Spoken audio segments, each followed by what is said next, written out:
Reciban un saludo afectuoso, reconociendo el privilegio que tenemos de compartir la palabra y teniendo un interés común, recibir de la palabra de Dios aquello que Él quiere hablarnos hoy.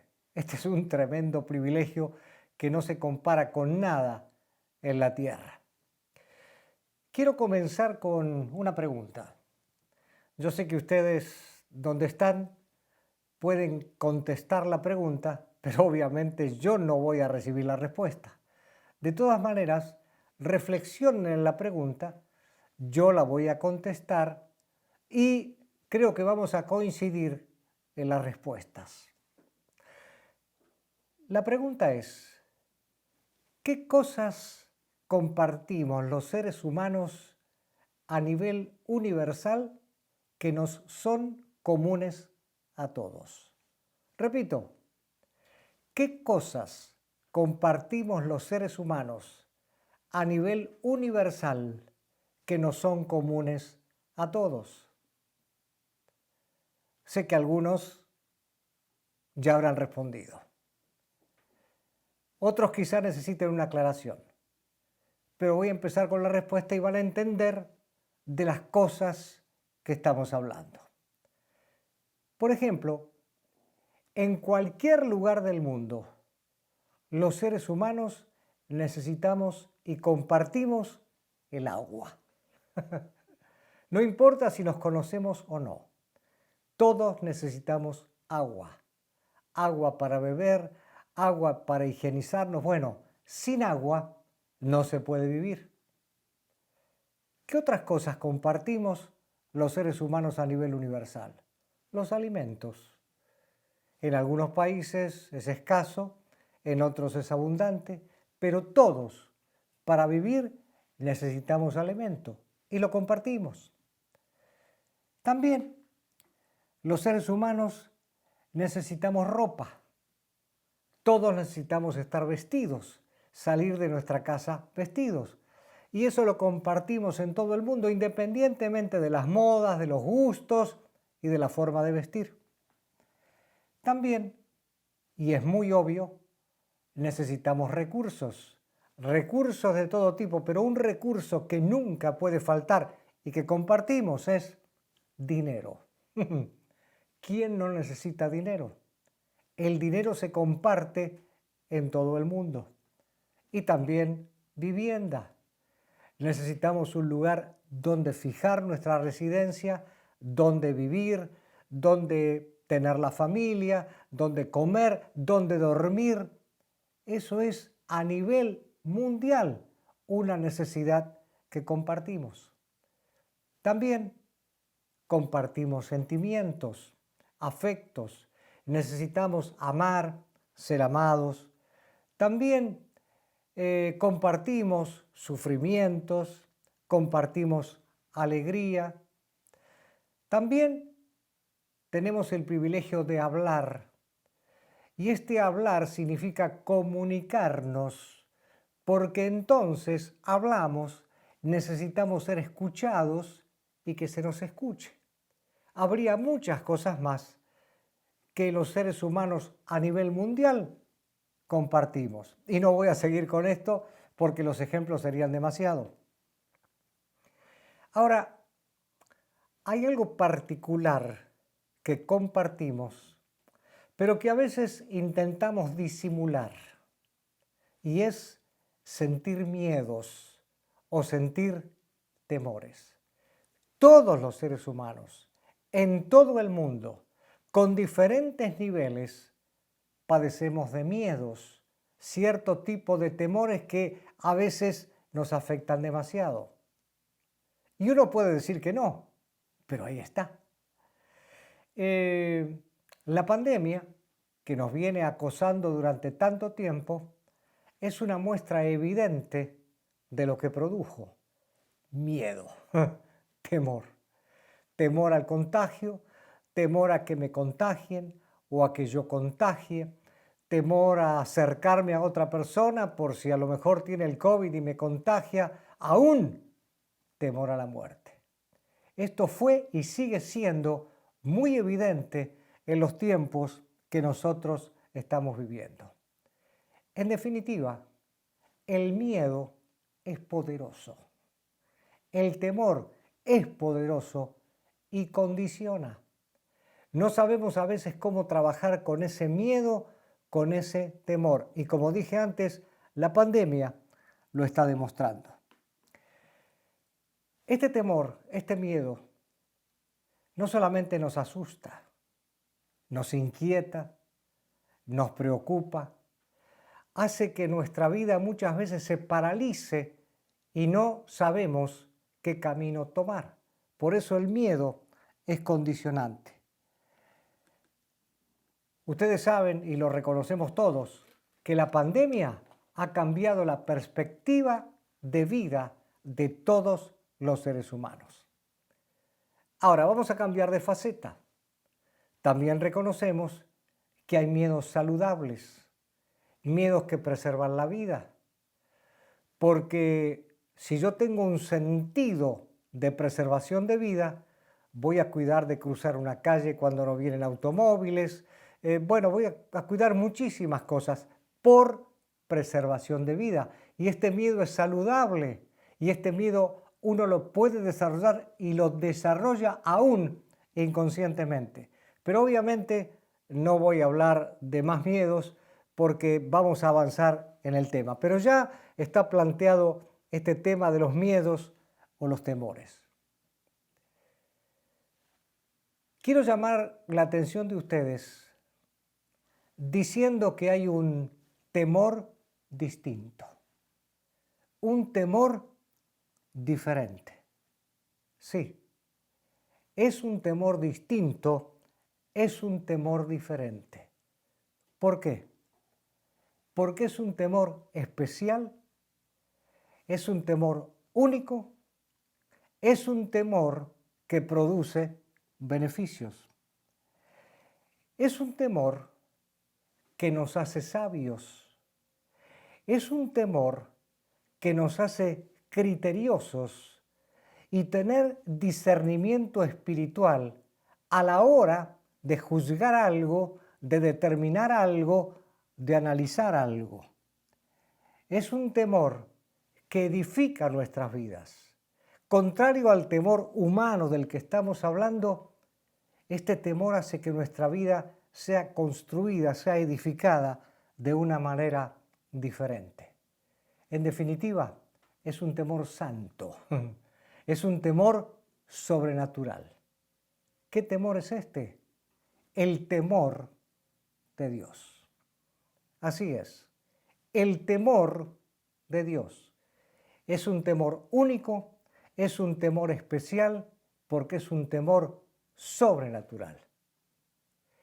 ¡Qué alegría poder decirles a ustedes y decirme a mí mismo que como hijos de Dios, ustedes y yo, y los cristianos en todo el mundo, la Iglesia de Jesucristo, entre tantas cosas privilegiadas que compartimos el mismo temor, que es el temor de Dios. Este es un privilegio. Por eso, lo que hoy quiero compartir y está en mi corazón y el Señor lo puso y lo marcó a fuego, ruego al Espíritu Santo que dé el fruto que esta palabra quiere dar, porque es la voluntad de que llegue la revelación del temor de Dios a nuestras vidas. El temor de Dios es poderoso porque parte de un Dios todopoderoso. Así como hablamos del miedo humano que es poderoso y nos paraliza, el temor de Dios, que viene de un Dios sobrenatural y todopoderoso, nos abre camino en la vida, nos liberta de muchos yugos y hace que podamos caminar confiados. Ahora bien, Dios nos da ese temor para que lo experimentemos, para que lo practiquemos todos los días de nuestra vida. Reconozco que, y esto lo quiero decir antes de avanzar con el tema, para que no haya confusión y mezcla de conceptos entre el temor de Dios y el temor humano, digamos así, sé que muchos cristianos tienen temor de temerle a Dios porque han escuchado: horrenda cosa es caer en las manos del Dios vivo. O han escuchado: nuestro Dios es fuego consumidor. ¿Que eso está en la Biblia? Sí. En Hebreos 10 y en Hebreos 12 se mencionan estas dos frases. Entonces, claro, cuando uno lee eso, lo asocia inmediatamente, pero con miedo humano, al temor de Dios. Y dice: si horrenda cosa es caer en las manos del Dios vivo, aunque no sepa por qué. Si Dios es fuego consumidor, quiere decir que me puede partir en dos. ¿Cómo voy a tener temor de Dios? Ahí está la confusión. Queridos míos, quiero decir que no existe ninguna relación entre el temor humano y ese miedo, ese pánico que aterra, a lo que es el temor de Dios. ¿Por qué? Porque estas dos frases están dichas dentro de un contexto muy particular que no es mi tema ni es tiempo para que yo lo desarrolle.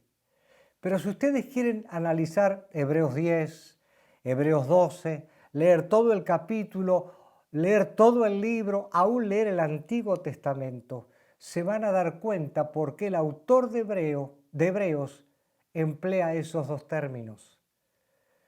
Pero la interpretación equivocada ha hecho que mucha parte de la Iglesia le escape a la experiencia beneficiosa de vivir el temor de Dios en sus vidas. Entonces, habiendo aclarado esto, quiero sí entonces avanzar con el tema del temor de Dios.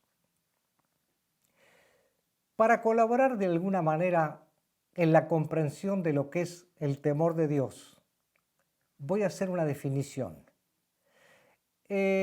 Aún reconociendo que nos quedamos cortos con la definición, porque las definiciones son a niveles lógicos y racionales. Y en este caso, como el temor de Dios es una revelación, supera en mucho ese razonamiento y esa lógica que me limitan para entender por revelación el temor de Dios. Pero, bueno, de alguna manera, si colabora, voy a dar una definición. Insuficiente, pero quizá aclare algo. ¿Qué es el temor de Dios? Es un sentido de profundo respeto, honra, reverencia y admiración que conduce a la sujeción a Él. Siendo así, actuamos con cautela y prudencia, teniendo cuidado de no ofenderlo o desagradarlo. Vemos que en esta definición Dios es situado de una manera donde yo, como su hijo, guardo un respeto, una honra, una reverencia, estando sujeto a Él. Ahora, como dije que el temor de Dios es una revelación, vamos a ver esto en la vida de Abraham. Muy gráfico para entender la revelación del temor de Dios. Cuando vamos al libro de Génesis, nos encontramos con el capítulo 12. En el capítulo 12 del libro de Génesis, encontramos que Dios llama a Abraham, le habla de sus planes, de sus propósitos, planes que eran a nivel cósmico impresionantes. Cuando Abraham recibe por lo menos la primera parte del plan y el propósito de Dios no entiende demasiado, porque tenía que salir de su lugar de habitación sin saber a dónde iba. Dios lo había llamado. Ahora bien, una de las cosas que vemos y apreciamos es que en este caminar y en este hablar de Dios, Abraham y Sara, que ya eran ancianos, no tenían hijos. Pero Dios, como parte de su plan, le prometió un hijo. A nivel fisiológico, Sara ya no podía concebir. Ya no podía concebir. De todas maneras, el milagro divino se produce y Sara tiene a un hijo llamado Isaac. Todos conocemos la historia. Transcurrido el tiempo, y siendo ya Isaac quizá un joven, Dios habla con Abraham y le dice a Abraham, vas a ofrendarme tu hijo, vas a ofrecerme a tu hijo en sacrificio. Abraham no dice absolutamente nada, prepara todo y va camino al sacrificio. Lo lleva Isaac con él y quiero que leamos lo que sigue. Leo la palabra de Dios. Cuando llegaron al lugar señalado por Dios, Abraham construyó un altar y preparó la leña. Después ató a su hijo Isaac y lo puso sobre el altar encima de la leña. Entonces tomó el cuchillo para sacrificar a su hijo, pero en ese momento el ángel del Señor le gritó desde el cielo, «Abraham, Abraham, aquí estoy», respondió. «No pongas tu mano sobre el muchacho, ni le hagas ningún daño», le dijo el ángel. «Ahora sé que temes a Dios, porque ni siquiera te has negado a darme a tu único hijo». Génesis 22, 9 al 12. Emocionante escena, emocionante momento. ¿Qué es lo que vemos? Un sacrificio a punto de consumarse. Dios había pedido el sacrificio, pero el cielo, el ángel habla desde el cielo y le dice, Abraham, no lo hagas. Pero es notable las palabras que el ángel dice de por qué él ahora no va a sacrificar a su hijo. Primero quiero decir que, aunque a Abraham se le había pedido ahora no sacrificar a su hijo, en su corazón, él ya lo había sacrificado, él ya lo había entregado. El ángel le dice, no lo vas a sacrificar porque ahora sé que temes a Dios. Ahora sé que temes a Dios. El cielo comprobó, Abraham, que tú temes a Dios. Y cuando estaba preparando el tema, yo pensé y dije, si fuera yo, y a nivel racional, lógico, no hablaría de temor en la entrega, hablaría de amor. Y le diría, Abraham, no lo mates a Isaac, porque comprobé que me amas. Esa sería una deducción mía.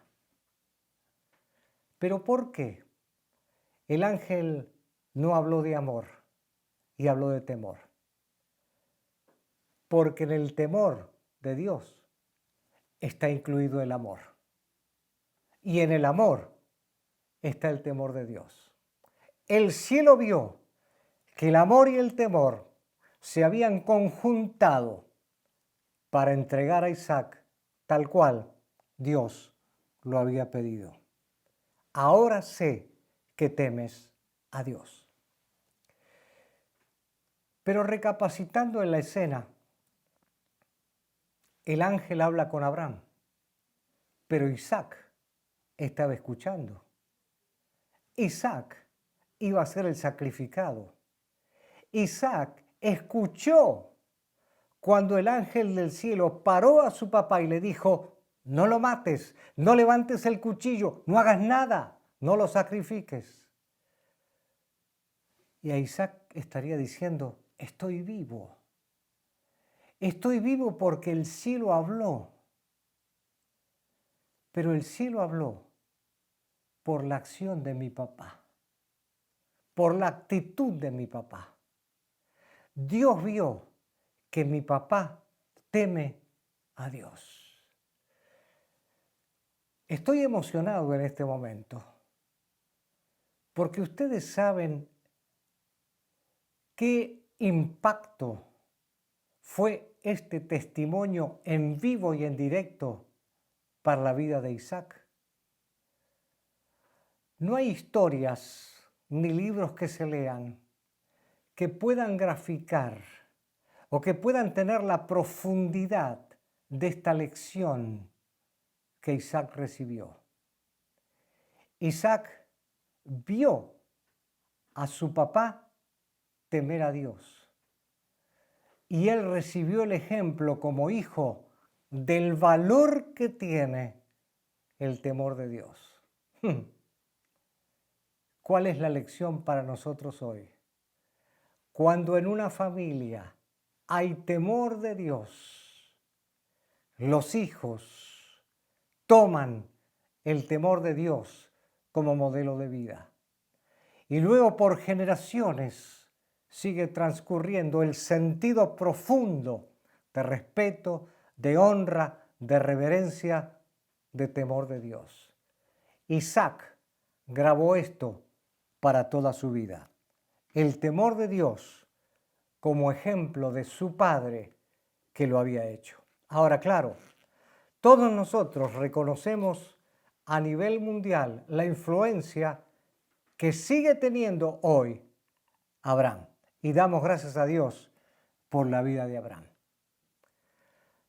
Quiere decir que cuando el ángel le habla y le dice: no lo mates porque ahora sé que temes a Dios, me surgió otra pregunta.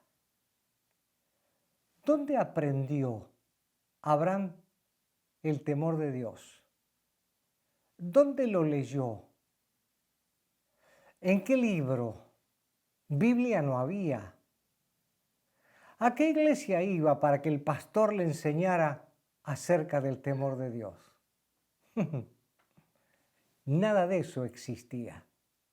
Quiere decir que fue una revelación de parte de Dios y Abraham tuvo esa revelación. Por eso repito, el temor de Dios es una revelación. No es estudiando libros, no es teología convencional, es una experiencia por la revelación que el Señor nos da, valiosísima. Vamos a dejar un momentito a Abraham. Vamos a venir a nuestro hoy, al siglo XXI, a lo que nosotros, ustedes y yo, como hijos de Dios, estamos viviendo hoy. ¿Qué podemos ver en la eterna palabra de Dios que haga que anhelemos, que deseemos, que queramos vivir y experimentar diariamente el temor de Dios? Es que este temor es tan poderoso, sigue siendo tan beneficioso, que no puede faltar de nuestras vidas. Menciono algunas cosas nomás y después vamos al apoyo de la palabra. En el temor de Dios hay comunión, comunión con Dios.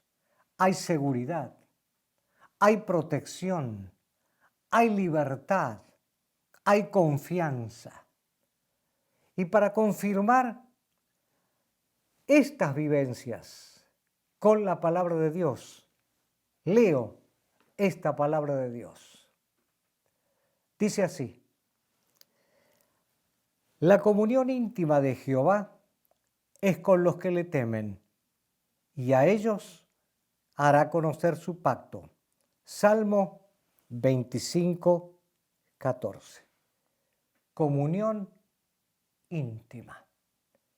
Qué concepto tan profundo y extraordinario. Los seres humanos hablamos mucho de relaciones y obviamente tenemos relaciones con muchas personas, nos comunicamos con muchas personas, pero aquí está hablando de comunión. Comunión es mucho más que relación y está hablando de una comunión exclusiva, porque es una comunión íntima con Dios. Y dice que esta comunión íntima con Dios es con los que le temen, con los que tienen temor de Dios. Dios tiene comunión.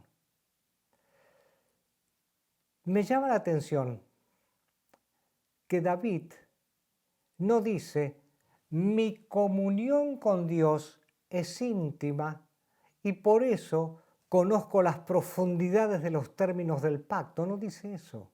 Dice, la comunión de Dios es íntima, como si Dios iniciara esta comunión, como si Dios se agradara de tener esta comunión con los que le temen.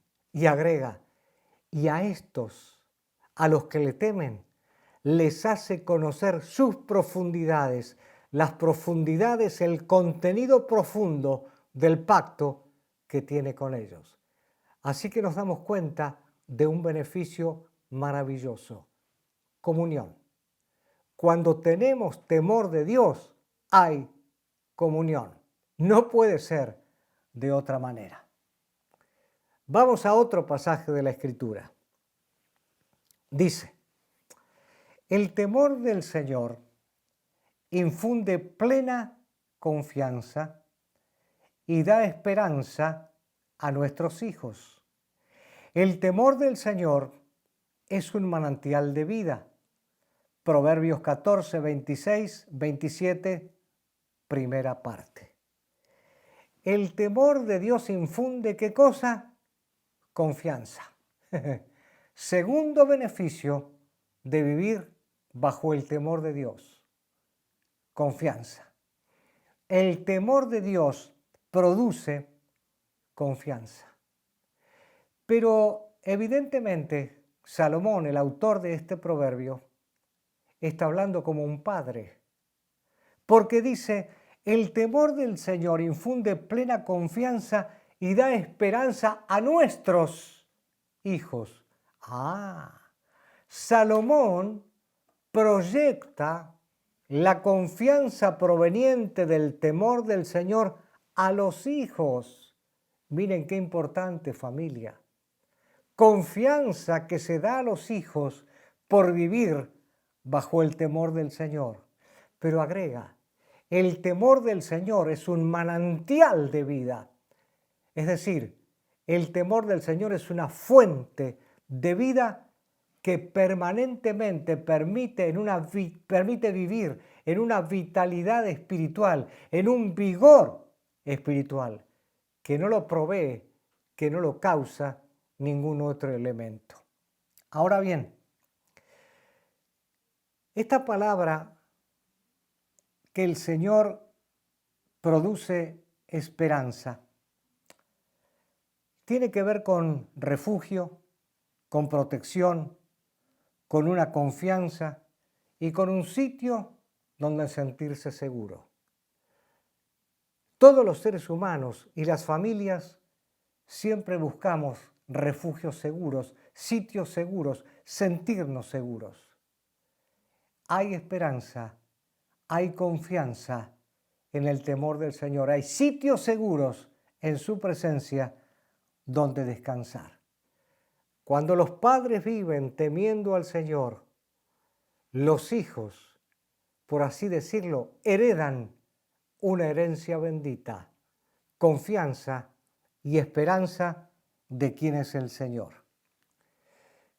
Voy a leer otro pasaje bíblico muy gráfico para darnos cuenta de los beneficios del temor de Dios. Dice así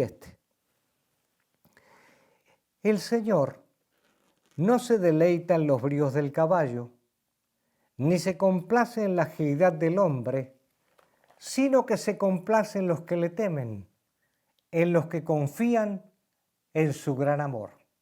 Salmos 147, 10 y 11. El salmista hace como una especie de comparación. Un caballo brioso, ¿qué es?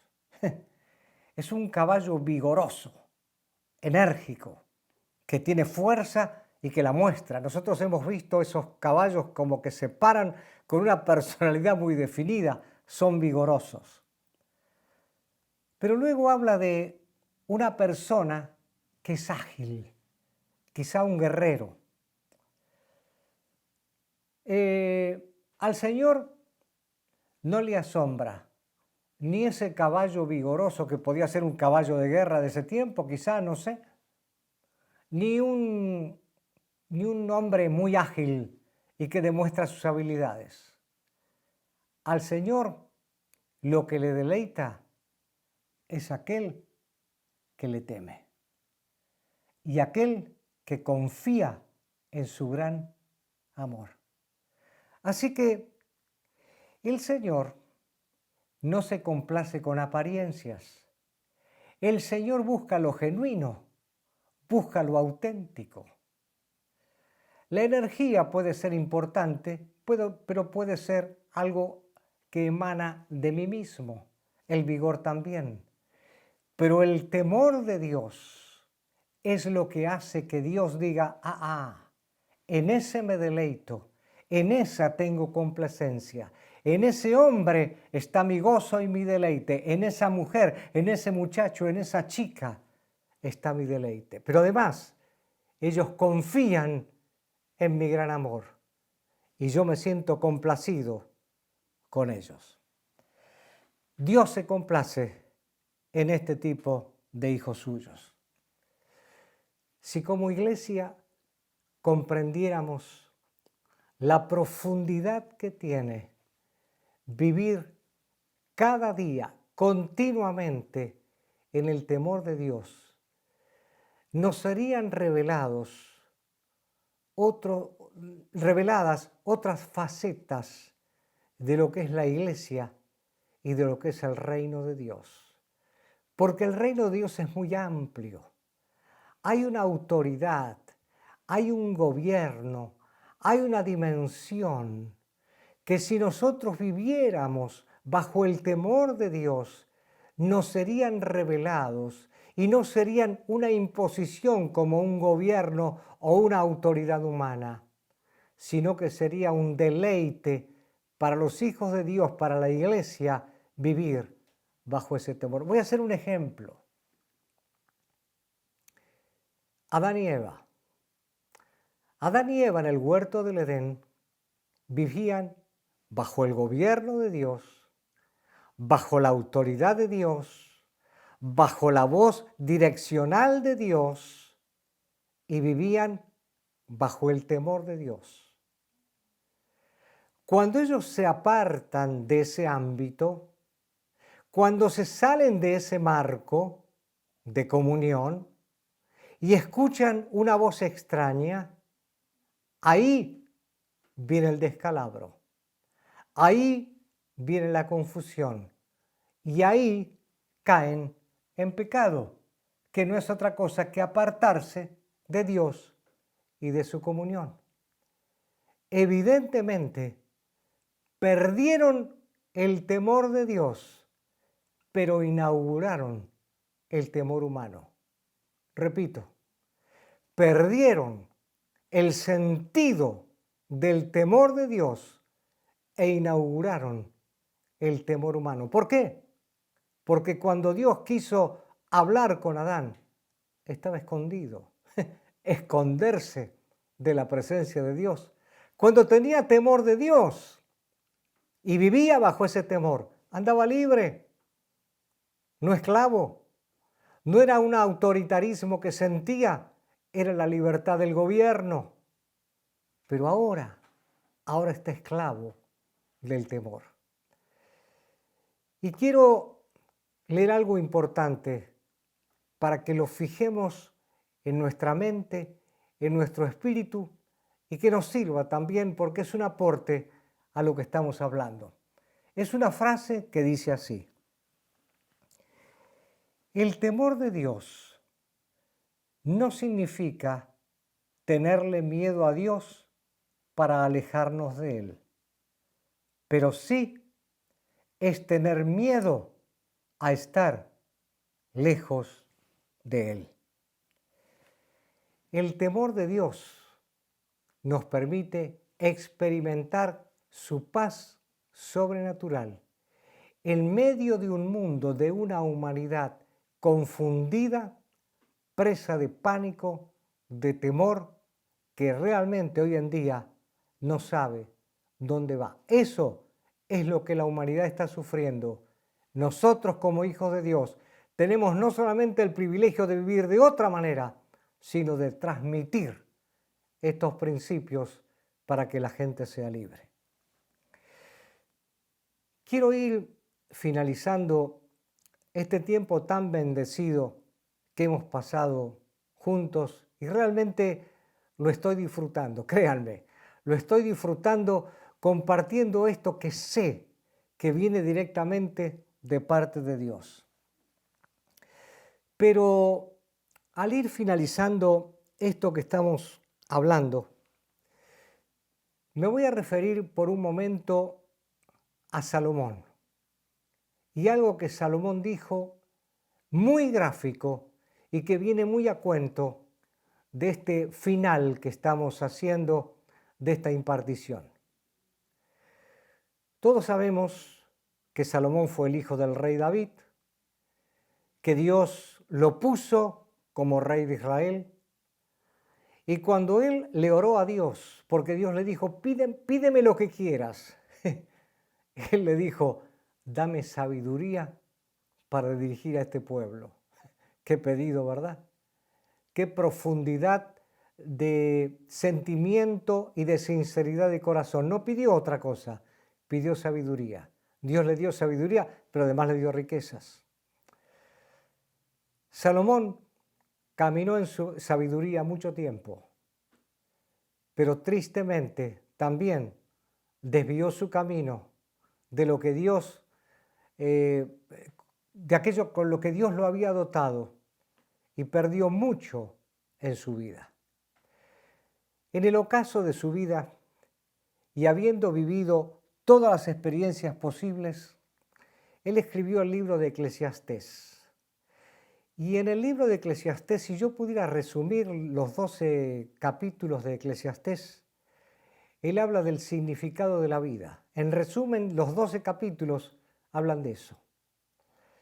Pero hay un versículo que es muy gráfico y lo voy a leer. Dice así: el fin de todo el discurso oído es este: teme a Dios y guarda sus mandamientos, porque esto es el todo del hombre. Eclesiastés 12:13.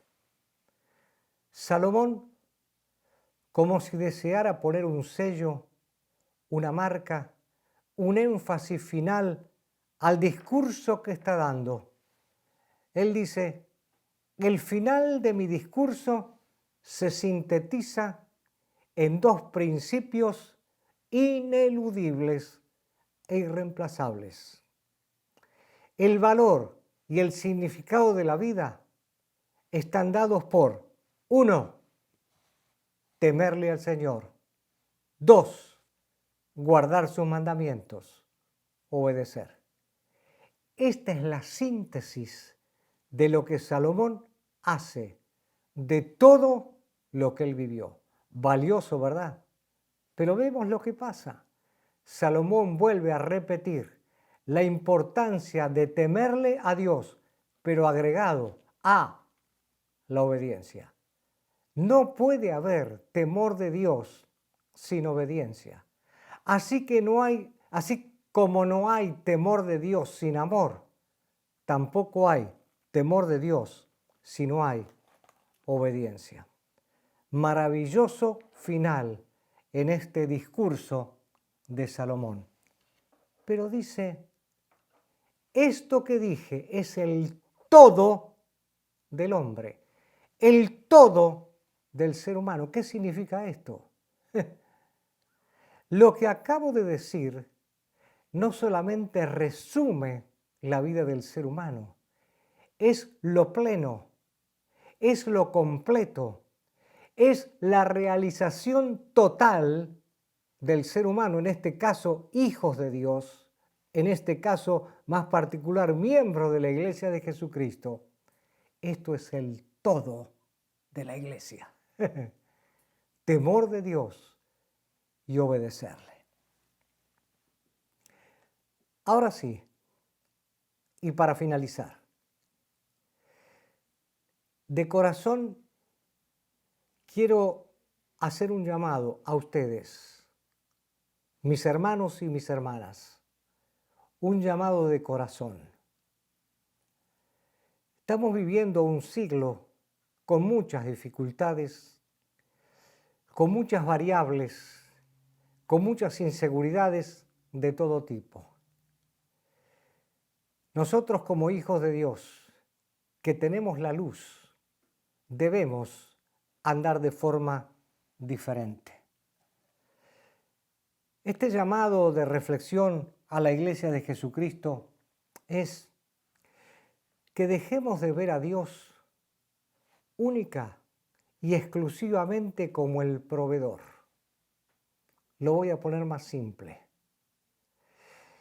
El Dios que, como cuando uno va al supermercado, compra las cosas que necesita. Es decir, el Dios que suple mis necesidades. Y no es que Dios no sea proveedor ni supla las necesidades. Estoy diciendo, dejemos de ver a Dios única y exclusivamente como el Dios que provee. Nosotros hemos sido bendecidos con toda bendición espiritual. Nosotros hemos sido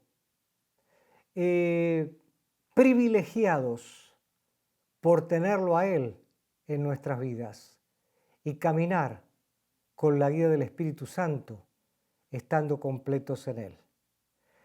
Por eso, el llamado es a retomar el propósito por el cual estamos en el mundo.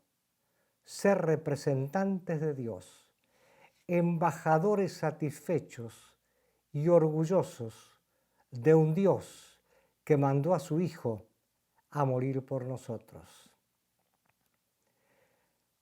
Tenemos que dejar de centrar nuestras vidas en nuestros propios intereses, de centrar nuestras vidas en nosotros mismos para ver los intereses de Dios, las necesidades de Dios. Y Dios quiere que lo representemos dignamente. Si hoy, en esta reflexión, revertimos el camino y el temor de Dios comienza a ser una vivencia, hay cosas que vienen por añadidura, porque seguiremos poniendo a Él primero en nuestras vidas. Y hago este llamado de todo corazón porque el mundo necesita urgentemente la manifestación de los hijos de Dios, no clamando necesidades, ni pidiéndole a Dios exclusivamente que cubra esas necesidades, sino diciendo, estoy completo en Él, sé para qué estoy en el mundo y avanzo para que el mundo reciba la luz que yo tengo. Quiero finalizar, antes de orar, con una frase que creo que encierra la idea de aquello que acabo de decir en este momento. La frase dice así: tener temor de Dios le da al Señor el lugar de gloria, honor, respeto, gratitud, alabanza y relevancia que Él merece. Abramos hoy camino para la alabanza, la adoración. Abramos hoy camino para el reconocimiento. Abramos hoy un sentido de gratitud y dejemos que la revelación del temor de Dios siga beneficiando nuestras vidas, pero para hacer bendición a todos aquellos que nos rodean. Padre, en el nombre de Jesús oramos. Gracias por tu palabra. Gracias porque entre todas las cosas que nos diste, tu temor está depositado. Queremos vivirlo, desarrollarlo, vivir de acuerdo a tu propósito y voluntad. Esta revelación necesita que la experimentemos para vivir de acuerdo a ese propósito y a esa voluntad. Gracias por ser quien eres. Te bendecimos y honramos en el nombre de Cristo Jesús. Amén, Señor. Amén.